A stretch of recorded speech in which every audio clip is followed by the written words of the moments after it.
Antes de que el sol se alzara en el viernes más infame de la historia, el alma de una mujer ya estaba hecha a pedazos.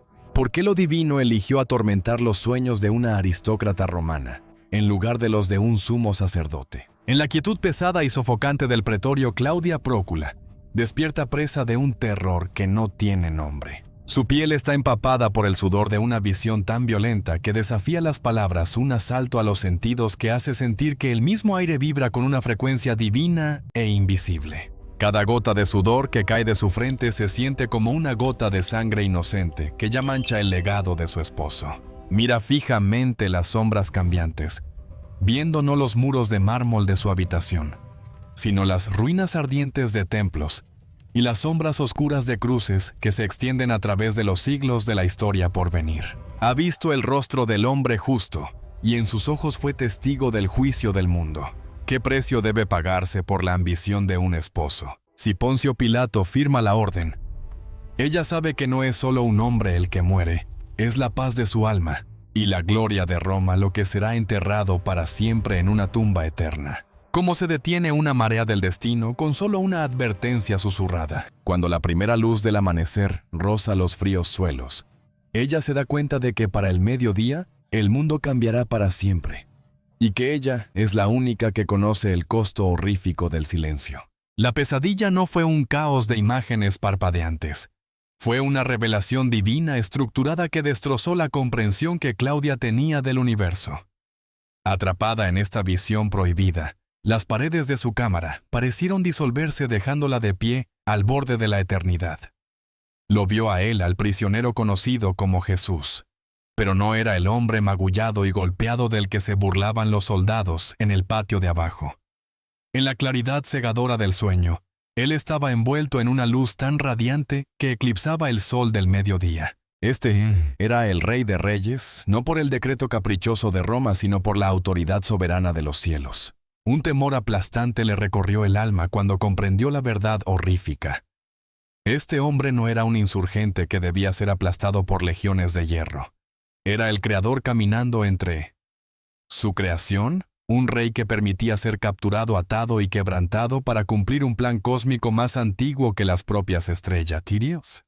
Su majestad era tan abrumadora que la totalidad del Imperio Romano, con todo su mármol y su poder, parecía un puñado de polvo disperso en el viento. Entonces la visión tomó un giro más oscuro y violento. La escena se desplazó del hombre al destino del imperio.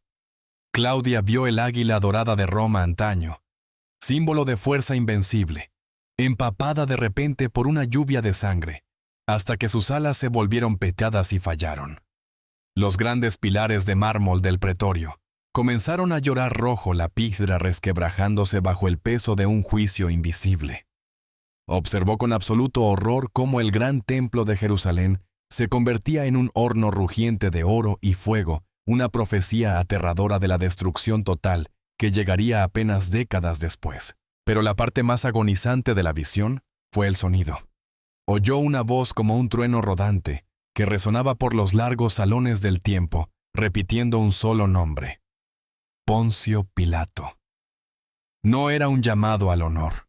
En cada siglo por venir, en cada lengua hablada por el hombre oyó su nombre, ligado a una maldición susurrado con desprecio por millones de voces. Su nombre estaba siendo grabado en los anales de la historia para siempre, manchado por la tinta carmesí de la decisión que estaba a punto de tomar. El hombre justo volvió entonces su mirada hacia ella a través del velo del sueño.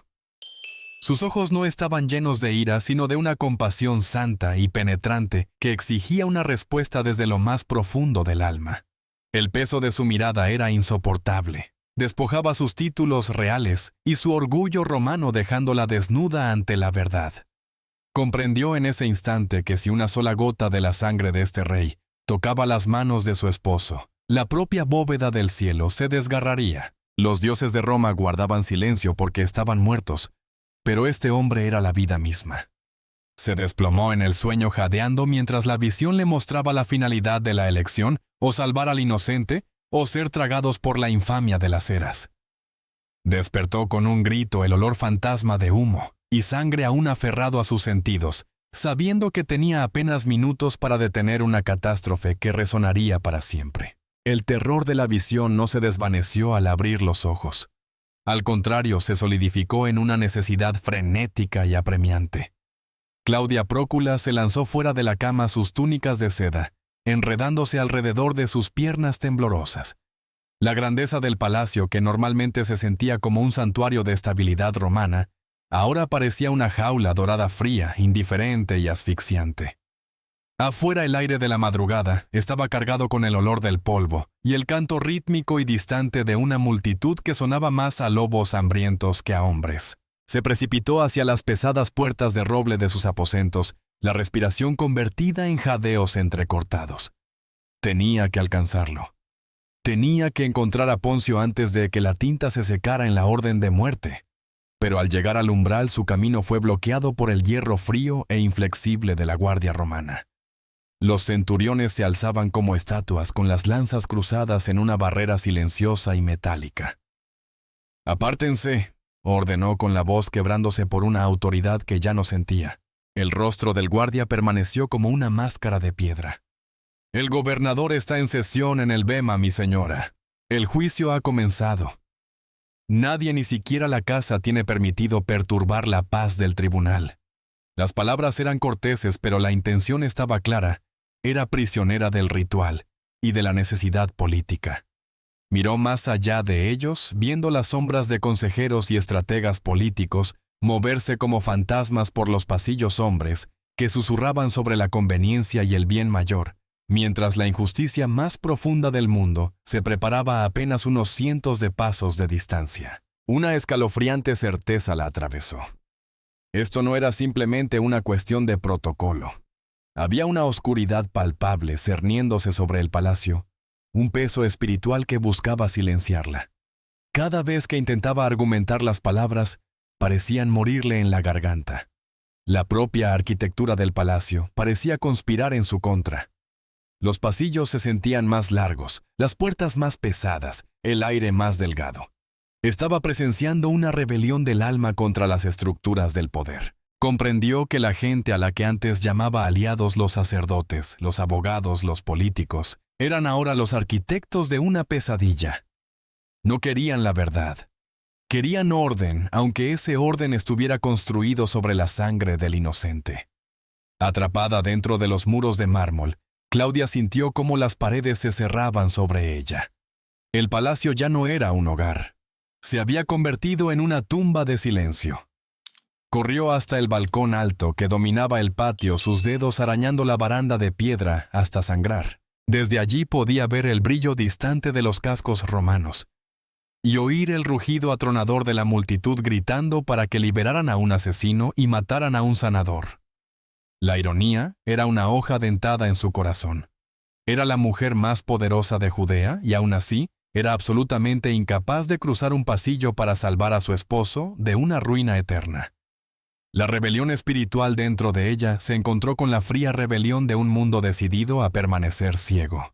En el silencio de su aislamiento, comprendió que si no podía alcanzarlo con su cuerpo, debía alcanzarlo con un mensaje, un último desesperado salvavidas arrojado a través de un océano de locura.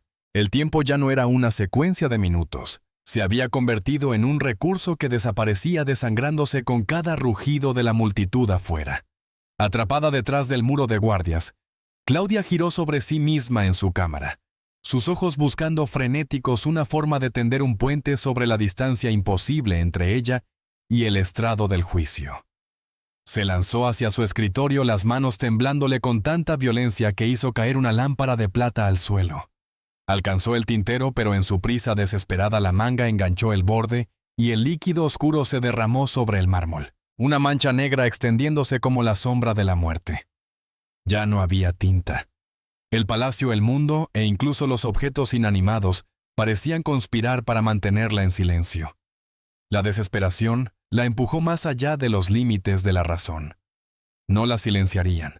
Miró su fino pergamino color marfil, luego miró sus propias manos. En un instante de claridad cruda y sacrificial tomó una horquilla dorada afilada de su tocador, una astilla dentada de lujo romano. Sin dudarlo, presionó la punta contra la palma de su mano. Se estremeció cuando el metal perforó su piel. El dolor estalló, pero no era nada comparado con la agonía de su alma. Brotó una gota de carmesí, luego otra. Esta era la única tinta que quedaba en un palacio de sombras. Con una mano firme nacida del puro terror, empezó a escribir. Cada trazo de la horquilla dorada era una súplica, letras formadas con la sangre de su propia vida. El mensaje era breve, despojado de toda formalidad real. No escribió como una aristócrata romana a un gobernador. Escribió como un alma que presenciaba el borde del abismo. No tengas nada que ver con ese hombre, justo garabateó el líquido rojo empapándose en las fibras sedientas del pergamino. Porque hoy he sufrido mucho en un sueño por causa de él. Pero fue más allá, añadiendo una advertencia escalofriante que solo una esposa podía darle al hombre que amaba. Si su sangre toca tus manos. Poncio, nuestra casa cae esta noche. Los dioses están muertos y el verdadero rey está delante de ti. No firmes el fin de nuestro mundo. Se quedó mirando el rollo. Las palabras estaban húmedas, brillando a la luz de las antorchas como algo vivo. Esto ya no era solo una carta. Era un contrato espiritual, un último salvavidas lanzado a un hombre que se ahogaba en ambición política. Ella conocía la ley romana. Interferir en un juicio capital era un acto de traición. Al enviar esto, estaba arriesgando su estatus, su seguridad y su vida. Pero mientras veía cómo la tinta de sangre se secaba hasta volverse de un color óxido oscuro y inquietante, comprendió que lo único más peligroso que hablar era quedarse en silencio. Enrolló el pergamino con fuerza, el corazón golpeándole contra las costillas como un pájaro atrapado. Llamó a su sirvienta de mayor confianza, una mujer que había visto sus lágrimas y conocía el peso de su corazón. «Llévate esto», susurró Claudia con una voz que era el fantasma de lo que había sido. «No dejes que los guardias te detengan. Encuentra al gobernador. Pon esto en sus manos antes de que alcance el agua. Si fallas, el sol jamás volverá a salir de verdad sobre Roma». La sirvienta, una joven llamada Lía, desapareció en los pasillos sombríos como un destello de luz antes de la tormenta. Apretó el rollo manchado de sangre contra su pecho, como si fuera un corazón latiendo.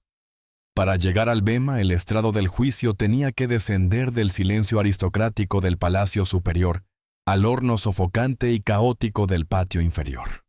Al empujar las pesadas puertas de bronce, el mundo estalló en un muro de sonido. Miles de voces se fundieron en un único rugido monstruoso clamando por sangre. El aire estaba espeso con el olor de cuerpos sin lavar, vino amargo, y el toque metálico de espadas desenvainadas. Era un mar de humanidad enloquecida, un frenesí colectivo que parecía vibrar con una energía oscura y sobrenatural. Lía bajó la cabeza tirando de un chal oscuro sobre su cabello para ocultar su vínculo con la casa del gobernador. Era un fantasma moviéndose a través de un motín. Cada paso era una batalla. La empujaban, la maldecían, y casi la pisoteaban mientras la multitud se lanzaba hacia la plataforma elevada, donde el juicio alcanzaba su punto más febril. Desde su posición en medio de la turba vio al hombre justo. Estaba atado con la espalda hecha jirones por el látigo romano, y aún así sostenía una quietud que hacía que la multitud furiosa se viera pequeña y patética. Lía sintió una sacudida de terror, el mismo terror que su señora había descrito. Esto no era un juicio, era una ejecución cósmica. Mientras tanto, de regreso en las cámaras del palacio, Claudia Prócula permanecía inmóvil junto a la ventana. El montaje alternado del destino era casi insoportable. En el silencio de su habitación podía oír el eco de su propio corazón. Afuera, el rugido de la muchedumbre actuaba como una cuenta regresiva hacia la muerte del alma de su esposo. Vio la pequeña figura de Lía emerger cerca del borde de la línea romana, una diminuta mancha de tela blanca, en un mar de marrones y grises. Lía estaba a centímetros del muro de hierro de los legionarios. La lanza de un guardia apuntó a su garganta, la punta de bronce brillando bajo el duro sol de Judea. Uno de los espías del sumo sacerdote, un hombre con ojos como pedernal, empezó a moverse hacia ella, percibiendo la urgencia del mensaje oculto. Era una carrera contra lo inevitable. Lía se zambulló bajo el brazo de un soldado, esquivando el agarre del espía con los dedos aferrados al rollo hasta blanquearse. Llegó a los escalones del tribunal justo cuando los sumos sacerdotes se inclinaban para susurrar sus últimas amenazas al oído de Pilato. La tensión era un peso físico, un cable estirado hasta el punto de romperse. Lía se lanzó hacia el asistente personal del gobernador, empujando el pergamino manchado de sangre con una desesperación que saltaba por encima de todo protocolo. «¡Para el gobernador!», gritó con la voz perdida en la cacofonía, pero con los ojos ardiendo con la orden de Claudia. El asistente tomó el rollo, su rostro palideciendo, al sentir el calor de la sangre fresca aún aferrada al cuero. El mensaje estaba ahora al alcance de la mano del hombre que sostenía el destino del mundo y el futuro de Roma en sus manos temblorosas. En la plataforma elevada de piedra del bema, Poncio Pilato sintió el peso aplastante de 1000 miradas. Debajo de él, el mar de humanidad era un caldero hirviente de odio, voces exigiendo la liberación de un asesino y la muerte de un hacedor de milagros. Justo cuando Pilato levantó la mano para dictar la sentencia final e irrevocable, un movimiento repentino rompió su concentración. Su asistente personal corrió hacia adelante rompiendo todo protocolo del tribunal y le puso en la mano un pequeño pergamino firmemente enrollado. El gobernador sintió un calor extraño contra la palma. Cuando miró hacia abajo, se le cortó la respiración. El pergamino estaba manchado con sangre fresca carmesí, la sangre de su esposa. Mientras Pilato desenrollaba el rollo, el mundo pareció caer en un vacío de silencio absoluto. El rugido de la muchedumbre, el choque de los escudos romanos, el susurro insistente de los sumos sacerdotes. Todo se desvaneció. El tiempo mismo se detuvo. Leyó las palabras escritas con la mano desesperada y temblorosa de su esposa. «No tengas nada que ver con ese hombre justo». Cada palabra se sintió como un golpe físico a su conciencia. Alzó la vista a sus ojos buscando el balcón superior del palacio. Allí estaba Claudia Prócula, el cabello desordenado por el viento, el rostro como una máscara de agonía profética. Se veía menos como una noble romana, y más como un oráculo salvaje y doliente contemplando el fin del mundo. Sus ojos se clavaron en los suyos, un grito silencioso a través del vacío. «No hagas esto». En ese mismo instante Jesús volvió su rostro. A través del sudor, la sangre y las espinas, el hombre justo miró directamente al alma de Pilato. Era una mirada de claridad aterradora, una mirada que veía más allá de las vestiduras del gobernador, más allá de sus ambiciones políticas y hasta lo profundo de la cobardía hueca de su corazón. Pilato sintió inclinarse el eje espiritual del universo. Él era el juez y, sin embargo, en la presencia de este prisionero silencioso, se sintió como el acusado. La sangre en el pergamino se sintió más pesada ahora, como si la tinta misma estuviera llorando. Estaba en la encrucijada definitiva de la historia: salvar al hombre al que su esposa llamaba justo y arriesgar una rebelión sangrienta o matar al rey de reyes para salvar su propia carrera. El silencio era tan pesado que asfixiaba una pausa cósmica antes de que el martillo del destino finalmente cayera. El silencio no se rompió con un grito, sino con un sonido que heló el alma de Claudia, el hueco rítmico repiqueteo de una palangana de plata siendo llevada hacia el tribunal. Desde su balcón elevado, vio cómo la luz del sol atrapaba la superficie del agua dentro. Para los miles de espectadores abajo, no era más que un cuenco de agua, un simple ritual romano de purificación. Pero en los sentidos intensificados y proféticos de Claudia Prócula, esa palangana era un recipiente de perdición eterna. Ya no era agua, era el espejo líquido de la conciencia de un hombre a punto de hacerse pedazos. Vio cómo los ojos de su esposo parpadeaban con una energía desesperada y frenética. Sostenía en la mano izquierda su rollo manchado de sangre, sintiendo su calor, y aún así, sus ojos estaban fijos en la palangana de plata a su derecha. Buscaba una salida, una manera de esconderse de la verdad, que estaba de pie atada delante de él. Mientras el rugido de la muchedumbre alcanzaba un tono ensordecedor, casi demoníaco, Pilato finalmente se quebró. Se puso de pie y hundió las manos en el líquido claro y frío. Pero mientras Claudia observaba desde arriba, ocurrió una transformación aterradora. A través de sus ojos llenos de lágrimas, el agua no se mantuvo clara. En el instante en que su piel tocó la superficie, El líquido empezó a arremolinarse y oscurecerse, convirtiéndose en un carmesí espeso y visceral. Para él estaba lavándose un problema político. Para el universo se estaba bañando en la sangre de los inocentes. «Soy inocente de la sangre de este hombre», gritó Pilato, pero su voz sonó como hojas secas en medio de una tormenta. Claudia observó horrorizada cómo se frotaba las palmas con una intensidad febril, intentando borrar una mancha que existía en el reino espiritual. Cada salpicadura de agua contra la plata sonaba como el golpe pesado de un martillo contra un clavo. Miró su propia mano cortada, la mano que había derramado sangre para salvarlo a sus manos, ahora goteando con el agua de la traición. La ironía fue una cuchilla dentada en su corazón. Ella había ofrecido su sangre como un puente de misericordia, pero él había elegido un cuenco de agua, como un muro de cobardía. Mientras se secaba las manos en un paño de lino blanco, vio cómo la tela se volvía rojo sangre en su agarre. El ritual se completó. La orden fue firmada. El hombre justo fuese llevado para ser quebrantado.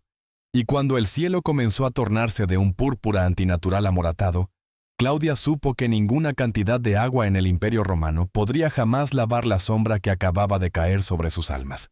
En el momento en que se susurró la sentencia, los propios cimientos de la tierra parecieron gemir.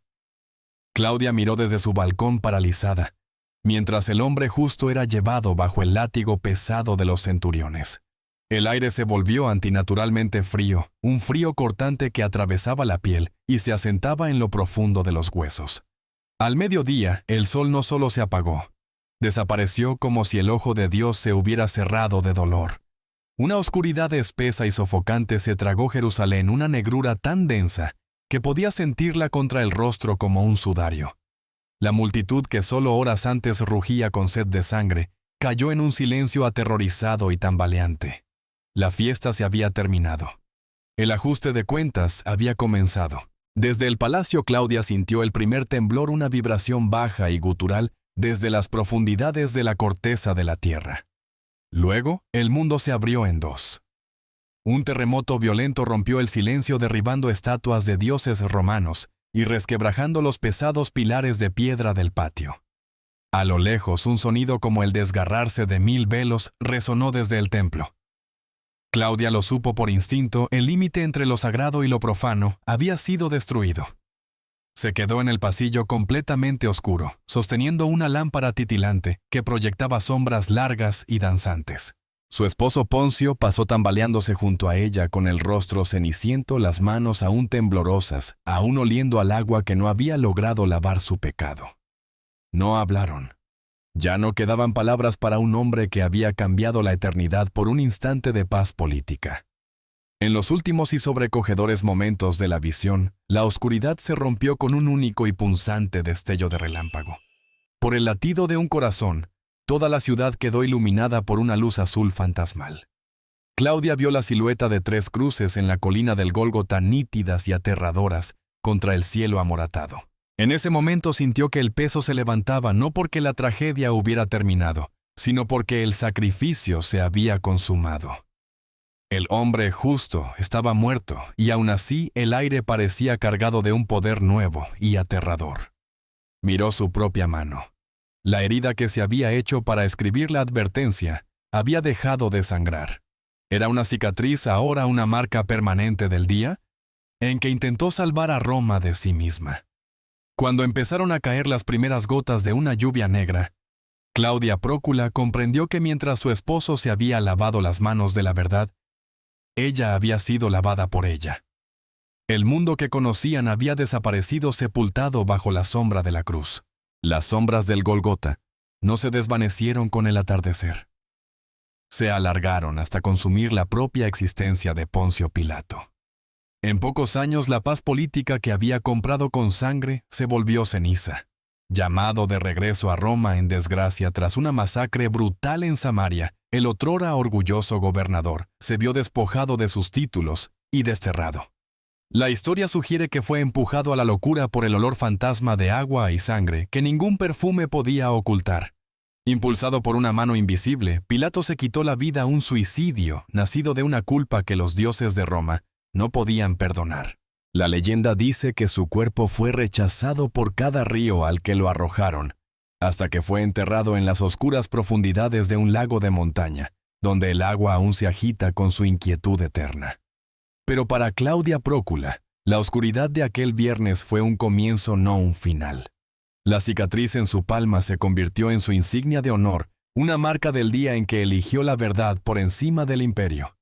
La tradición antigua dice que abandonó los salones de mármol del paganismo romano para seguir al hombre justo que había intentado salvar. Mientras el nombre de Pilato se convirtió en una maldición global, repetida en cada credo durante 2000 años, el nombre de Claudia era susurrado con reverencia. Se volvió una santa a los ojos de Oriente, una mujer que vio la luz cuando el mundo estaba ciego. Su casa cayó tal como ella había advertido, pero de sus ruinas ella emergió ya no como la esposa de un gobernador, sino como una testigo de lo eterno. ¿Qué harías tú si tuvieras el destino de la verdad en tus manos como Pilato? Su lavarse las manos fue un escape o una marca permanente de cobardía. Comparte tus pensamientos en los comentarios de abajo.